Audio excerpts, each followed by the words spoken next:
کیا آیا پہاڑ، سرکار دو عالم صلی اللہ علیہ وسلم امام الانبیاء والمرسلین،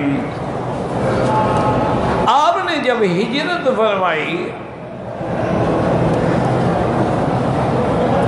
تو ہجرت کے وقت کہاں تشریف لے گئے؟ ثانی اثنین اذ ہما فی الغار، پہاڑ کی غار میں۔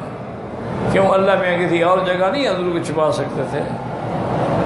یعنی اگر اللہ چاہتے، اچھا ویسے کافروں کو اندھا کر دیتے، وہ دیکھتے ہی نہ، جیسے گھر سے حضور نکلے ہیں تو کسی نے نہیں دیکھا نا، حالانکہ باہر تو 60 نوجوان کفار مشرکین کے مانے ہوئے کمانڈوز جو تھے وہ تلواریں لے کے کھڑے تھے، حضور انہی کے درمیان سے نکل گئے۔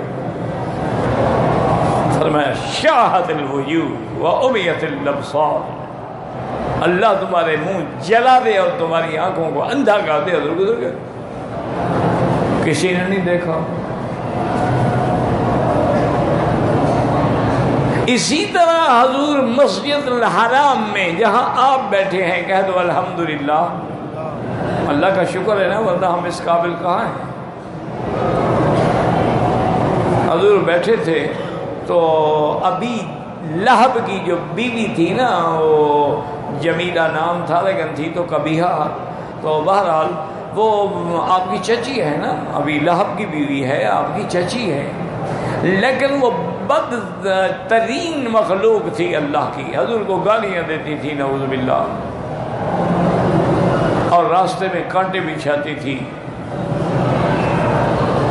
ایک دن بڑے غصے میں بھری ہوئی آ رہی ہے گھر سے، حضور مسجد میں بیٹھے، مسجد الحرام میں بیٹھے ہیں، تو صحابہ نے عرض کیا حضور وہ بدبخت آ رہی ہے تو ہم کھڑے ہو جائیں، ہم مقابلے فرمائیں، کچھ بالکل بیٹھے رہو۔